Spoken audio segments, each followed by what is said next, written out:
The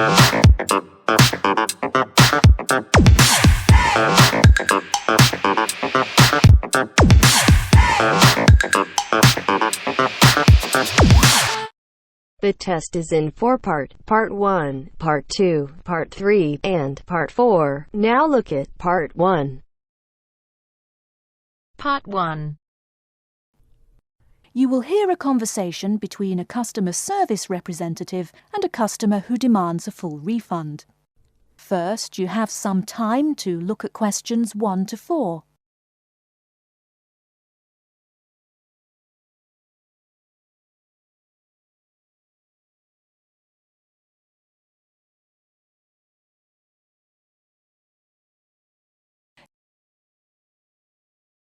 Now we shall begin.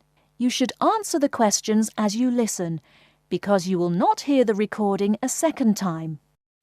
Listen carefully and answer questions 1 to 4. Hello and welcome to Under Pressure Enterprises Customer Service Department. This is Kelly. How may I help you? Yes, I'm calling about one of your rice cookers I just purchased. What seems to be the problem, sir? Seems? There's no seeming about it. The blasted thing shoots hot steam all over the place, that's what. It nearly scalded my hand when I went to open it. Why, it could have killed the cat or something. It could have exploded and killed my wife and me. Sir, please calm down. As long as the steam escapes the cooker, it won't explode. So you're telling me there's no problem? Are you calling me a liar? Sir, no one is calling you a liar. Yes, so I demand a full refund. Under Pressure will be happy to refund your money, sir. Now, I just need some basic information. Okay. Sorry, I do tend to get a little hot under the collar. My wife tells me to slow down. So, what do you need to know? Sir, don't worry. I just need to ask you the model number of the cooker. Where are my glasses? Here. Let's see. It's R242. R242. Okay. And how much did you pay for the product? £89.99. It was on sale, I guess I should tell you. Thank you, that's honest of you. Now, where did you buy the cooker? Which store and which branch? At that big Electric Life appliance store downtown. The city centre branch? That's the one. And you say the problem is that the steam escapes? Yes, it does. No problem, sir. If there's steam escaping, clearly the cooker is broken or defective. So we have an R242 cooker with an escaping steam problem. It was bought from Electric Life City Centre branch for $89.99. Is that correct? Yes, that is correct. Oh, I nearly forgot. When did you buy the cooker? Just as soon as my wife got the crazy idea she'll live longer if she stops eating good English food, roast beef and mash. No, all she says she wants is rice and vegetables and sauces you'd not soak your feet in. Before you hear the rest of the conversation, you have some time to look at questions 5 to 10.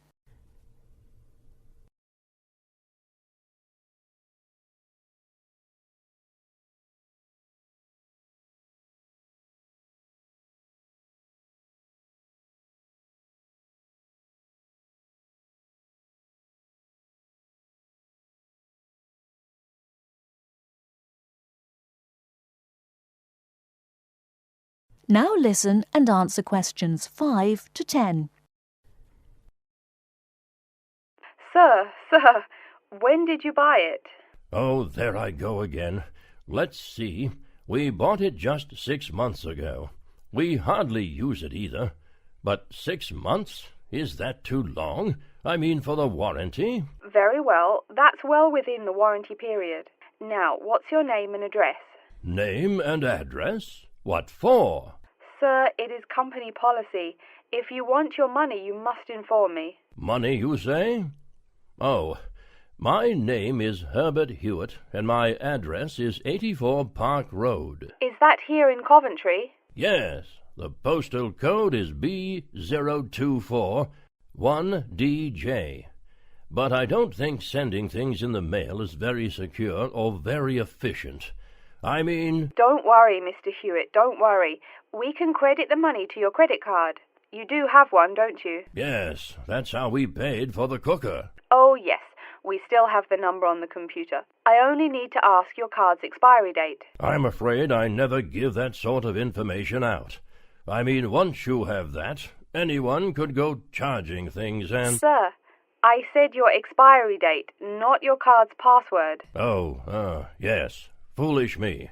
Of course, you didn't say password. Let's see. That will be April 2008. April 2008. Very well. Your card still has nearly 2 months left to go. We'll get that refund right to you, probably by 5 o'clock this evening. You had better. If I don't get my money... Wait. Yes, I know I'm losing my temper again. I really am sorry. I haven't had my medicine today. And, sir, just one more question for our records. How often do you go shopping at the city centre branch? Oh, well, it's hard to say. I suppose maybe once a month. But I can tell you this. If I don't get my refund, I'll never shop there again. Oh, I think it's time to start looking for another job.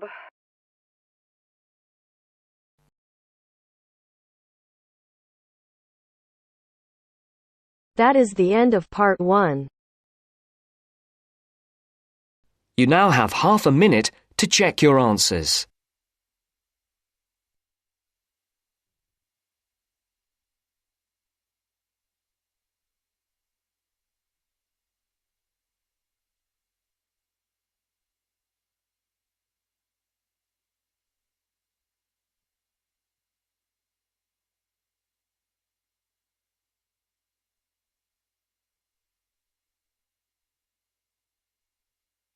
Now turns to part 2. Part 2. You'll hear an introduction about how to make a resume and apply for a job. First, you have some time to look at questions 11 to 17.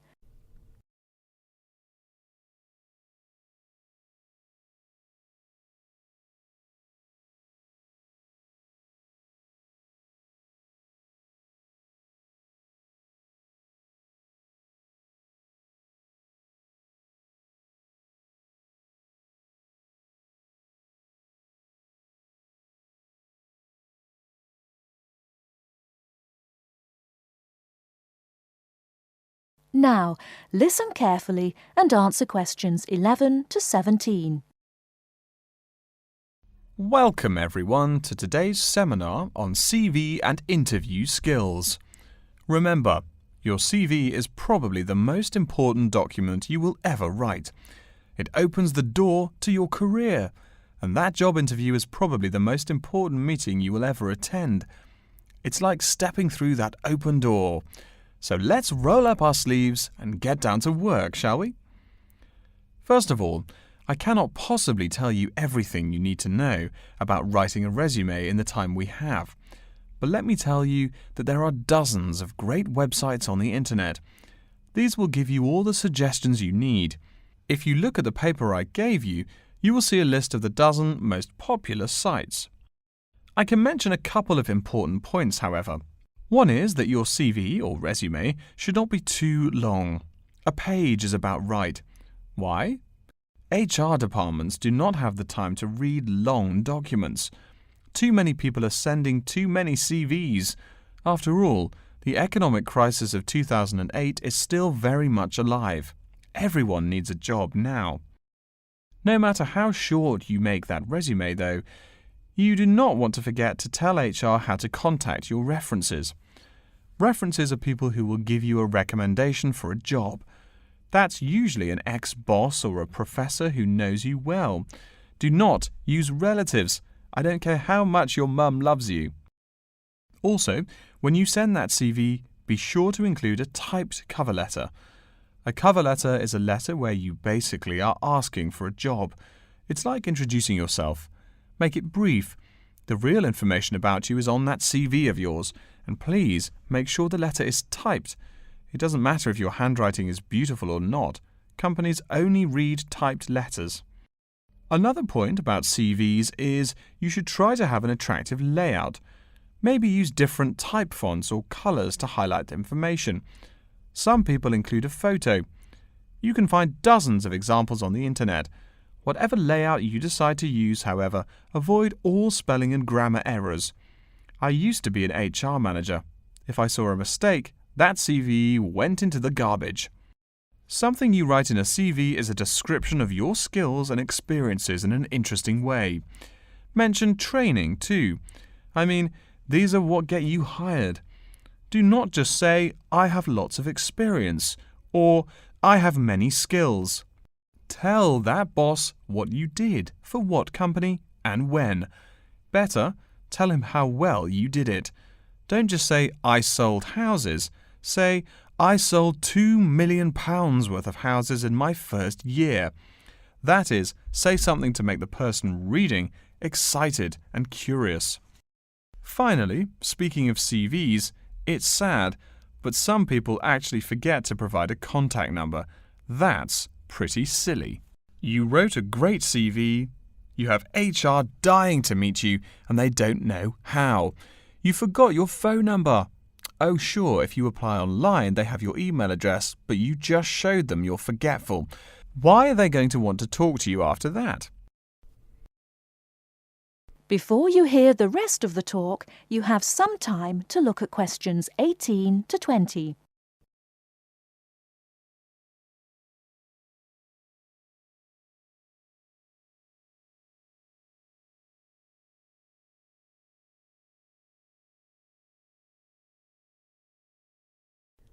Now listen and answer questions 18 to 20.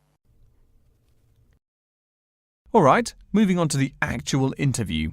I'll go over what you need to know by the end of it and what you can discuss and negotiate on later once it looks like you'll be offered the job. First, there's working hours. It's not that necessary to hammer out the hours off the bat, especially since it's easy to come off as lazy when the first thing you bring up is how much you're going to have to work. You can also find out more about possible promotions later on. It is important, however, to get a feel for how much you'll be paid. You should make sure the salary range is commensurate with what you're worth, and if you're not, you can move on to better opportunities. Being sure you're going to make what you want to live on is much more important than issues like your pension. You're all so young that your pension is not going to matter for quite a long time. You should find out about what skills you must know for the job and what they'll teach you. In addition, if the company will provide training, you should find out how long the training period is and whether it is paid. Beware of any jobs that want you to train for a long time without appropriate compensation. Speaking of compensation, find out about holidays as well. Do you get paid vacation time? Are you allowed to take personal days? Do you have to work on national holidays? Once you work out these main issues, you can move on later to details like the location and expected attire and whatnot. Wow, that's a lot of information. Let's take a break so you can think everything over and ask any questions you may have. Don't hesitate to come and see me if you need any clarification on all this stuff.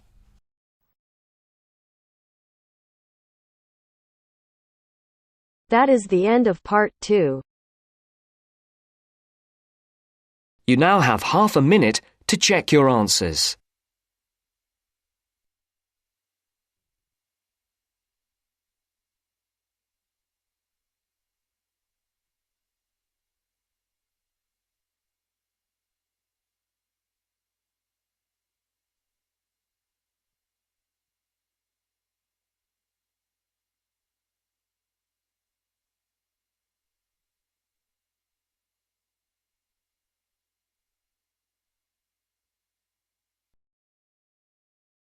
Now turns to part 3. Part 3. You will hear a man called Frank talking to Dr. Lindsay about what he should study if and when he returns for further classes. First, you have some time to look at questions 21 to 25.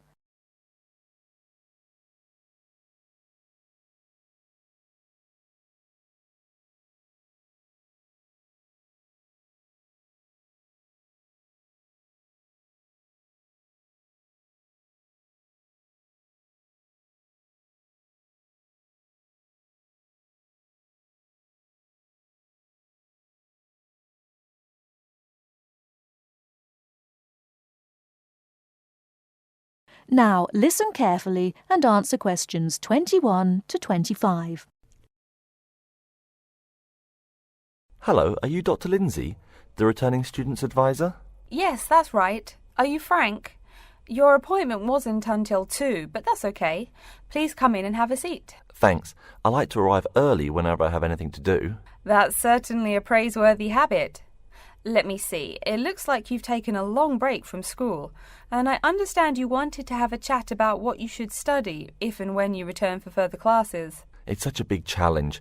I don't know if I'm crazy for doing this or not. Believe it or not, I know exactly what you mean. Before I began working here at the university, I taught primary school for nearly 10 years. It takes a lot of courage to go back to school. I feel more shy and scared than the primary students I teach. In the schools I taught, I found today's youngsters are very sure of themselves. In terms of intelligence, I have a lot to teach them, and the maturity level of much of my class leaves something to be desired.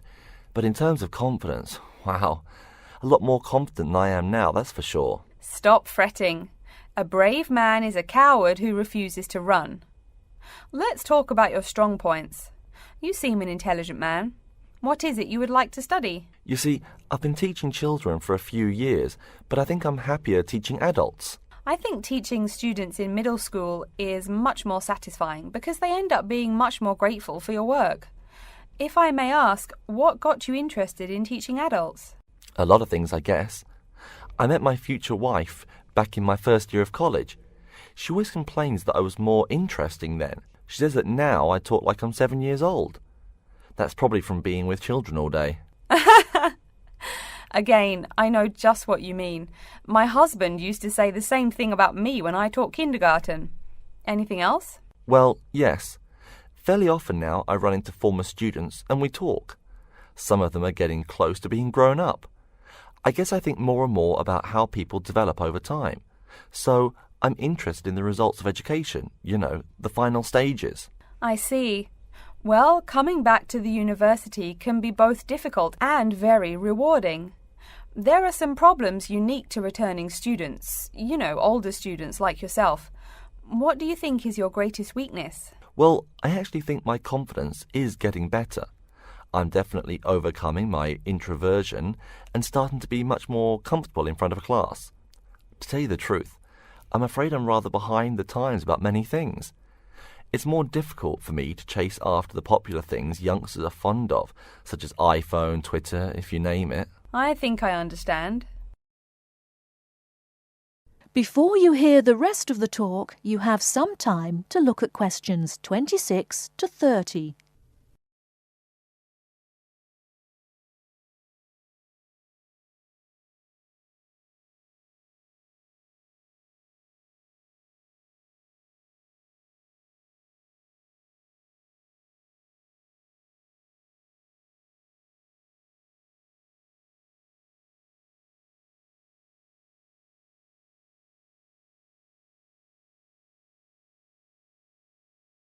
Now listen and answer questions 26 to 30. How old are you, 35? People at your age still go back to school for further education. I was a bit the same way. I mean, I didn't study at university till after I had a family, a husband and one child. My point of view was a lot different from your average 18-year-old girls, I can tell you. Gee, that sounds pretty rough. A family and college? Clearly you weren't unsuccessful, though. It was, Frank, it truly was. My first term at school was extremely stressful. But, excuse me, you're not here to listen to my life story. We're talking about your plans. Is there anything unique I should know about you or your past experience or plans? I'm afraid not. There is nothing interesting about my career or plans. It's really not too impressive. Now, I forbid you to talk like that. This is your one life, and if you're not interested, why bother living it? Don't be so humble, Frank. Okay. My wife says I'm a wimp. Let's talk about your dreams a bit. You want to teach adults, you said. What would you like to teach them? Well, when I first came to college, I really liked languages and literature. A lot of people have told me that for practical reasons, it would be more rewarding to choose business management as my major. But I made up my mind to study liberal arts once I got the idea of going back to school. I must say it's refreshing to meet someone who knows there's more to an education than computers and finance. Let's have a look at the university course catalogue. Excuse me, Dr. Lindsay, before we do that, could I maybe ask you some questions about changes in university life? I think I need to discuss that so I know what to expect. Of course, I'm here to help you. The biggest thing to get used to is the change in technology. Professors present things on huge screens, many of which are interactive computerized whiteboards. You can write on them still and use them like a touchscreen. They're really handy. No more sloppy scribbled notes on the projector. Let's see, I doubt you'll be living in student housing, so I won't go into all the improvements there. Another major change that you'll enjoy is the plethora of resources available for students. As a student, you have 24-hour access to the gym and library privileges that include the use of school computers to scan, copy and print. And of course the media library, which contains movies from all genres and most of the movies listed on AFI's top 100 movies of all time. The dining facilities are also not what they used to be. They offer choices for all diets and you can expect a hot meal any time of day. Wow, things really have changed. I'll be sure to utilise all those great facilities in my time here. Thanks for all your help, Dr. Lindsay. I think that's all the questions I have for now.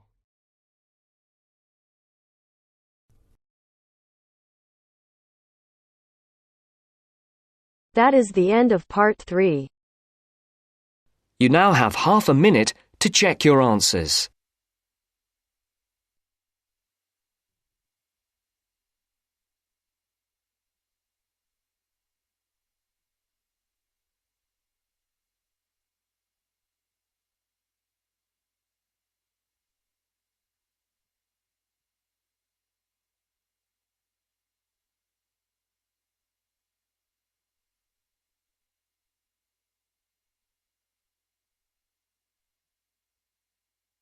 Now turns to part 4.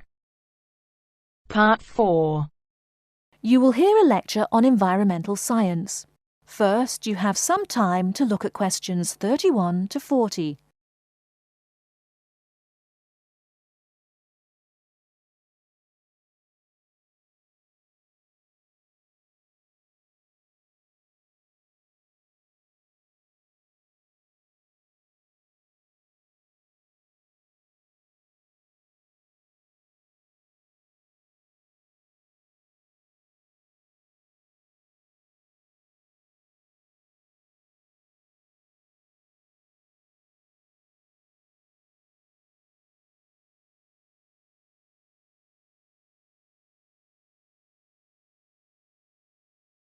Now, listen carefully and answer questions 31 to 40. Good morning and welcome to yet another lecture in environmental science. I don't think I'm telling you a secret when I mention that water is a big worry here in Australia. The stuff is scarce. Perhaps that's why we drink so much beer, eh? Seriously though, a safe and reliable source of water is one of the great concerns of people everywhere. Moreover, as the world population grows, the pressure on existing water supplies grows greater and greater. Think about it. Our economic system demands that there be more and more consumers. The growing number of people has been tied to climate change, including droughts. So more people means less water. But our economic system demands a high birth rate. Forget about oil. Soon enough you will see wars for water. Mark my words. But today I'm going to confine my remarks to Australia. As noted already, here down under the water supply is extremely scarce. The only drier continent is Antarctica, and remember no one really lives there anyway. Moreover, in recent years, the wind patterns have changed.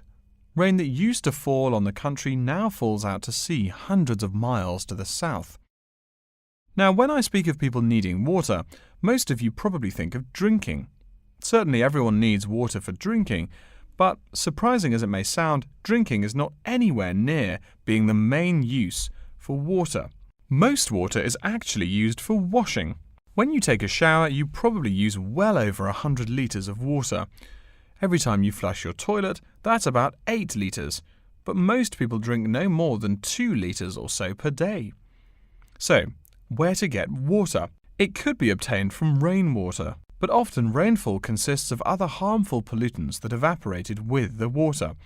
In fact, acid rain, an intense example of this, causes harmful effects on the wildlife of the habitat on which it falls. Water from underground could also be used, though it is more difficult to contain and often must go through an extensive cleansing process.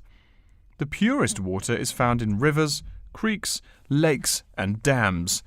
And, sad to say, Australia has precious few of these. Really, how many of your hometowns have rivers? Year-round rivers, I mean. The soil tends to be sandy, so water soaks into the ground. Many places are rocky too, so 87% of the rainfall is lost to evaporation. That's almost twice the evaporation rate in my native Canada.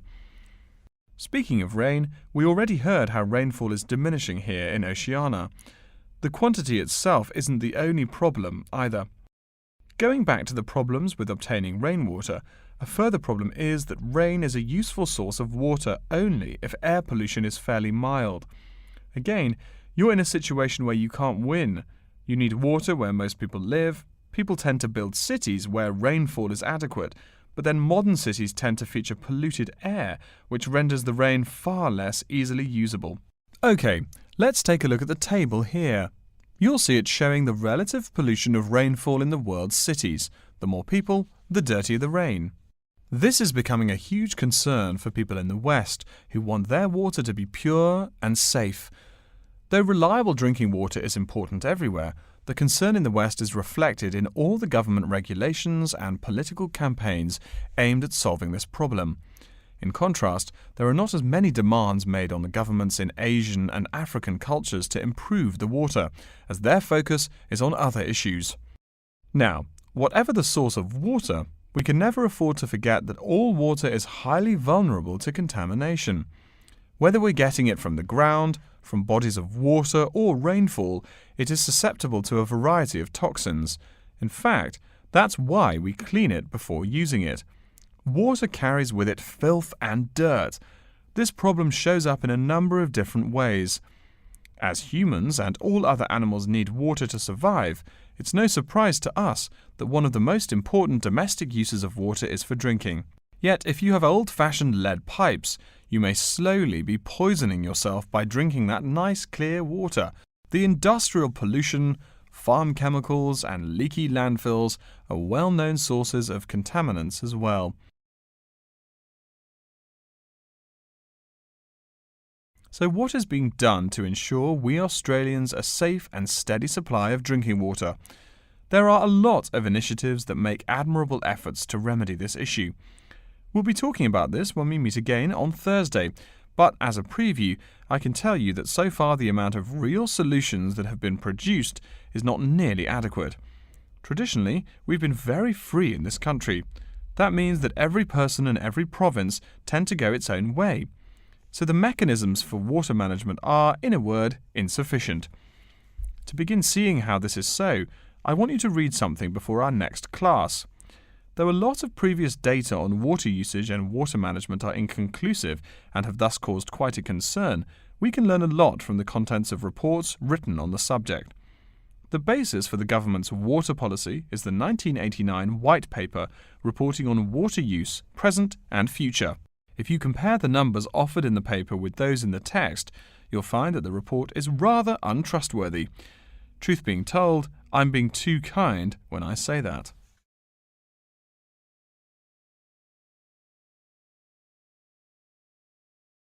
That is the end of part 4. You now have half a minute to check your answers.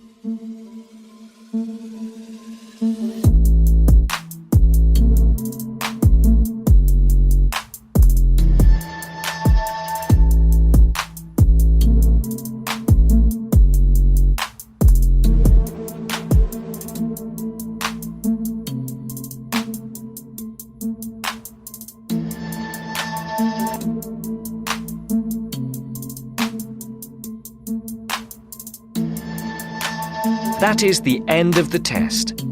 You now have 10 minutes to transfer your answers to your Ielts listening answer sheet.